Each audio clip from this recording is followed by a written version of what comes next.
Bienvenidos a un nuevo programa de Mirada Cultural. Gracias a la Corporación Cultural de Ancud, su presidente, don Carlos Gómez Miranda, a este maravilloso canal, Canal del Sur.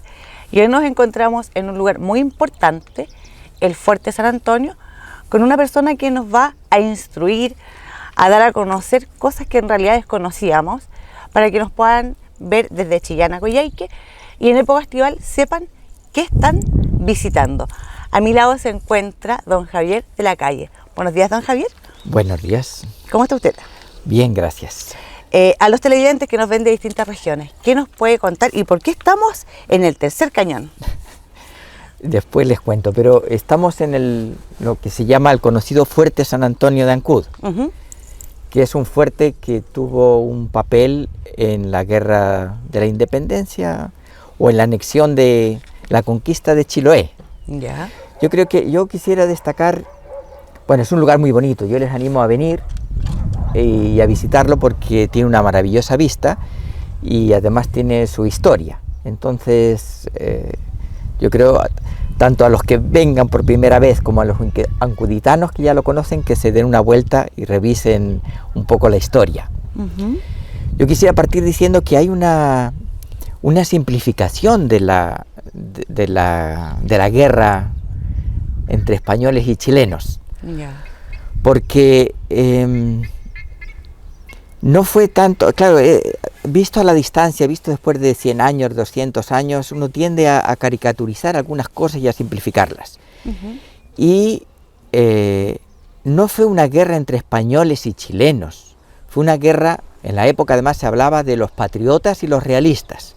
Ya. Los realistas eran los que querían seguir dependiendo del rey y los patriotas los que querían la independencia. Pero en ambos bandos había españoles y había chilenos, es decir, hubo una división del país en dos bandos y hubo una guerra civil.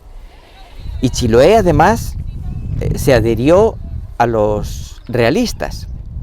Chiloé participó, en realidad para nosotros fue una derrota, porque Antonio de Quintanilla era el que nació en España, pero Antonio de Quintanilla consultaba al Cabildo de Castro y él digamos, participaba, tuvo una vida, se casó aquí con una chilota y tenía una vida aquí en Chiloé, llevaba 10 años y él seguía las indicaciones de lo que la gente le decía. Entonces la gente resistió, no solamente es por Antonio de Quintanilla, sino que es porque Chiloé no se entusiasmaba con depender de Santiago. Chiloé prefería depender. Para nosotros no fue una independencia realmente. Y después se ha visto en la historia, Chiloé ha estado relegado durante mucho tiempo. Es decir, la guerra de la conquista de Chiloé no fue algo de lo que nos sintamos orgullosos los chilotes, sino que fue una derrota. Ya. Bueno, y dicho eso, respecto a lo que es la anexión de Chiloé, hay algunos errores. Uno de ellos, yo creo que también otra simplificación es llamar a estas fortificaciones con el adjetivo de españolas. Es decir, lo que se hizo en tiempo de la colonia no necesariamente es español. Menos mal que a la iglesia de Achao, que también se hizo en tiempo de la colonia, no se le dice iglesia española. Claro. Se le dice iglesia chilota. Es decir, porque es la gente de aquí la que participó en su construcción y en su levantamiento y la que le dio vida. Entonces también con estas fortificaciones también sucedió otro tanto. Yo me quería estar aquí en este cañón porque este cañón tiene aquí una fecha. ¿Ya? Que es de 1846. Ah. 1846 sí. Es muy posterior a la anexión de Chiloé, que fue en 1826. Este cañón no tiene nada de español, fue comprado por el gobierno chileno al Imperio Británico, y porque estos fuertes son fuertes de la época, y sirvieron durante la independencia, es decir, se pusieron en funcionamiento durante la Guerra de la Independencia, y después continuaron sirviendo porque es el sistema defensivo que había en una época. Claro. Y cuando Chile fue independiente, siguió utilizando los cañones. Hubo una guerra en Abtao en 1800. No sé, en el Fuerte Agüi hay un cañón muy moderno que fue comprado en 1860.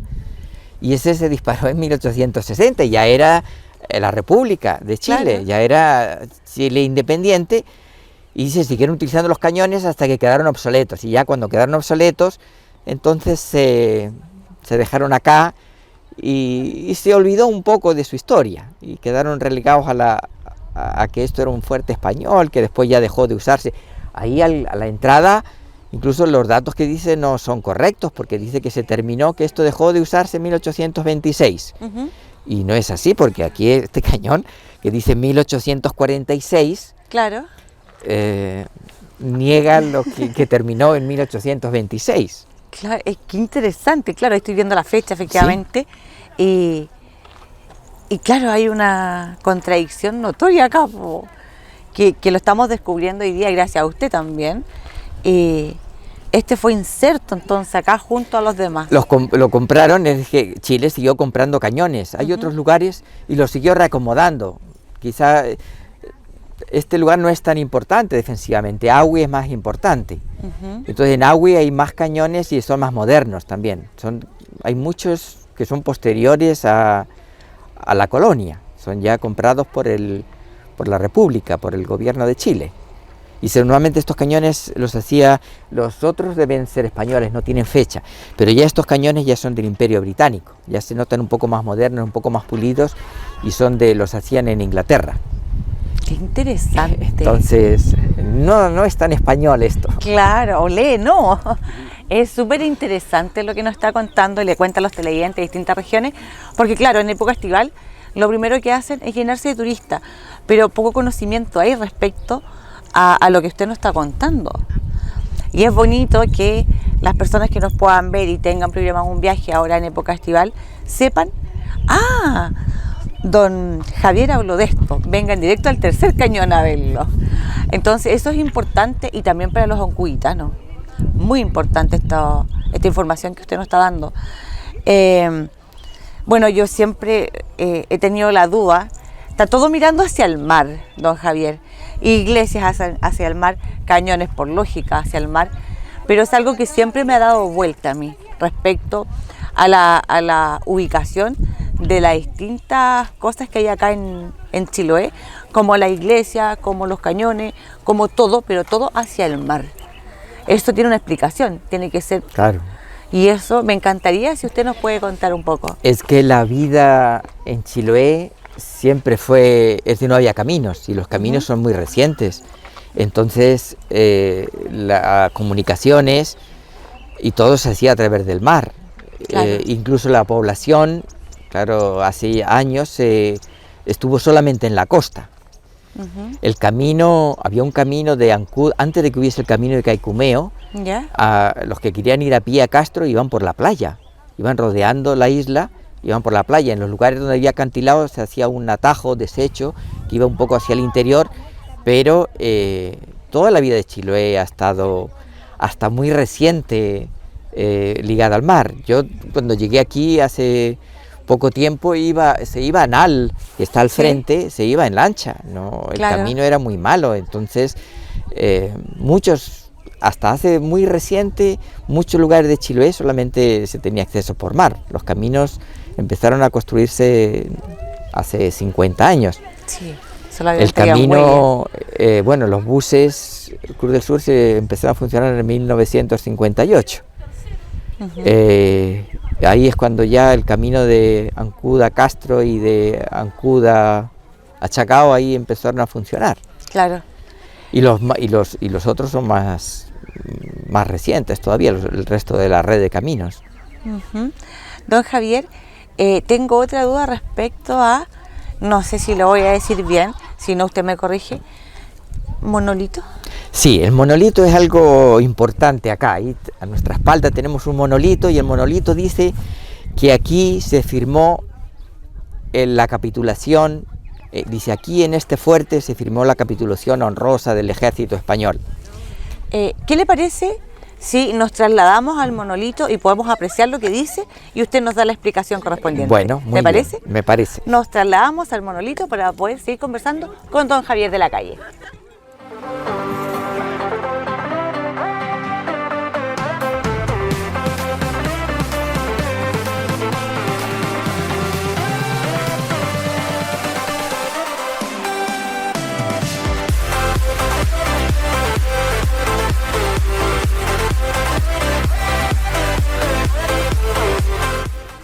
Y aquí estamos en Mirada Cultural, nos hemos trasladado al monolito del Fuerte San Antonio.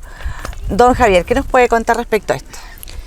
Primero que es un monolito muy especial en el mundo entero porque en un lado está la cara del vencedor y en otro lado está el vencido.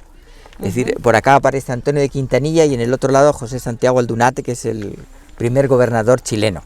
Entonces un monumento donde estén vencedor y vencido es una particularidad. Normalmente se hace el monumento para el vencedor nada más, Claro. no que aparezca al mismo nivel y en el mismo, a la misma altura tanto uno como otro. Y también es una señal de que el Tratado de Tantauco, que es el que se firmó, el que firmó la capitulación, la rendición de Chiloé, fue un tratado muy ejemplar, muy respetuoso para los vencidos. Ya. Allá en el tratado se dice que se respetarán todas las propiedades, que incluso los militares chilotes mantendrán sus cargos en el ejército chileno. Entonces es un tratado muy ejemplar para todos, si se tiene en cuenta los problemas que había en Chiloé y por eso también es porque ha sido tan bonito este tratado, es también que los indígenas de Chiloé, los huilliches, lo recuerdan con mucha fuerza. Ellos son los que tienen un recuerdo más fuerte de este tratado, porque también es un tratado que, si reconoce todas las propiedades de los chilotes, también reconoce sus tierras, las tierras que ellos poseían en ese momento. Y después hubo pérdidas, las leyes no fueron tan favorables para los huilliches y durante el siglo XIX se perdieron las tierras, la propiedad de las tierras chilotas, de los huilliches. Entonces este tratado es como un origen de las propiedades huilliches. Y un error que tiene este monolito es que dice que aquí se firmó esa capitulación, que aquí se firmó el Tratado de Tantauco. Y eso fue un error. El tratado no se firmó acá, no tiene nada que ver. El tratado se firmó en 3 lugares. El primer lugar donde se firmó fue en el Puente San Antonio, que no es el fuerte. Yo creo que fue una equivocación hace 100 años entre el puente y el fuerte. Entendieron que en el escrito que leyeron que había un fuerte y por eso se vinieron acá y inventaron el Fuerte San Antonio. Pero el puente, el río San Antonio, es el que hacía de frontera entre el bando patriota que estaba en Ancud y el bando realista que se había retirado hacia Castro. Entonces la frontera estaba en el río San Antonio, a 13 kilómetros de Ancud. Ahí hay un puente y ahí se juntaron delegados de una parte y de otra. Hubo una tregua, se firmó una tregua de 3 días y en el puente San Antonio se reunieron delegados de las 2 partes para redactar el texto que iba a ser el tratado. A continuación, entonces ahí lo firmaron los delegados. En el puente San Antonio fue la primera firma, pero eran los delegados nada más, que no tenían tanta autoridad. A continuación se fueron hacia el sur para buscar a Quintanilla. Y Quintanilla, que tenía su cuartel general en Butalcura, se acercó a Tantauco para que no tuvieran que caminar tanto. Entonces por eso se firmó en Tantauco. Y por eso se llama Tratado de Tantauco, porque Antonio de Quintanilla lo firmó en Tantauco. Mire. Ahí en los años 60 hicieron un monolito para recordar, pero ese monolito se cayó, era un monolito de poco, pero los indígenas mantienen muy viva la memoria del lugar ese donde donde firmó Antonio de Quintanilla el tratado. Y después los mensajeros se lo trajeron a Ramón Freire, que era el capitán del ejército de los patriotas. Y él tenía su cuartel general aquí en Ancud, probablemente en donde están los carabineros ahora, en esa plaza, que fue la primera plaza que tuvo Ancud de armas. La primera plaza de armas fue esa plaza donde están los carabineros. Y ahí debió firmarlo el día 19 de enero. Entonces se firmó en estos 3 lugares, incluso en fechas distintas. porque el día anterior, el 18 de enero, lo firmaron los delegados y lo firmó Antonio de Quintanilla, y de ahí venían a caballo, así que por eso se demoró un tiempo en venir, Claro. en llegar, y el día siguiente lo firmó Ramón Freire el 19 de enero aquí en Ancud. Mire. Entonces, esto es un error, este monolito aquí. Habría que llevar el monolito a Tantauco o a otras partes de la provincia. Claro. Bueno, nos estamos enterando porque hay muchas personas, yo debo reconocer que desconocía esta información, que es muy importante para las distintas regiones que nos están viendo en este momento, sobre esta tremenda descubrimiento en realidad y estudio que usted realizó en la firma, y que hay algo erróneo. Ahora me llama poderosamente la atención las caras. ¿De quiénes son las caras que están al lado de los monolitos? Una cara es de Antonio de Quintanilla, que ¿Ya? fue el último gobernador, digamos, con la autoridad del Reino de España. Ajá. Y en la otra cara está el gobernador de los patriotas, chileno. Es decir, en una cara está el último gobernador Claro. español y en la otra cara el primer gobernador chileno. Qué interesante, es súper interesante. Y yo quería Sí. destacar también que en 2026, dentro ¿Ya? de 4 años o 3 años, ya porque estamos muy cerca, se va a celebrar el bicentenario de la anexión de Chiloé a Chile Ya. y el bicentenario del Tratado de Tantauco. Ajá. Es decir, para nosotros 1810 no es una fecha significativa, es decir, Chile es Claro. muy variado y muy diverso. Y cada región ha tenido su historia. Entonces, el bicentenario, digamos, de la independencia o del Tratado de Tantauco se va a celebrar dentro de unos años. Y sería una bonita forma, además de hacer alguna ceremonia o algún evento, sería interesante el hacer revisión Sí. de nuestra historia. Es una ocasión, cuando se celebra una fecha significativa, es una ocasión para hacer una revisión de qué ha ocurrido con Chiloé y también una proyección de hacia dónde queremos ir, Claro. qué es lo que queremos hacer como chilotes o como Chiloé. Así, qué cosas son importantes para Chiloé. Hay que conversar y ponerse de acuerdo en hacia dónde queremos avanzar y aprovechar este bicentenario para hacer una reflexión del rumbo que queremos tomar en Chiloé. Don Javier, ¿usted es gestor cultural? Soy antropólogo. Antropólogo. Antropólogo. Ahora, yo he estado ligado al desarrollo de Chiloé, estoy muy ligado al obispo Isern, que fue el anterior obispo de aquí de la diócesis, y él todavía sigue activo y él quiere participar en esta celebración del Bicentenario. Ya. Él ha erigido una fundación que se llama Minga Bicentenario, que su objetivo es el Bicentenario celebrarlo como Minga, es decir, con la participación, ojalá, de muchas organizaciones y de gente de Chiloé para proyectarnos hacia el futuro, para ver hacia dónde queremos caminar. Si queremos hacer un plan de ordenamiento territorial, como Claro. se exigía hace poco, si queremos que haya más o menos industrias eólicas, o más o menos salmones, Claro. o más o menos bosque, Sí. o dónde colocamos los rellenos sanitarios.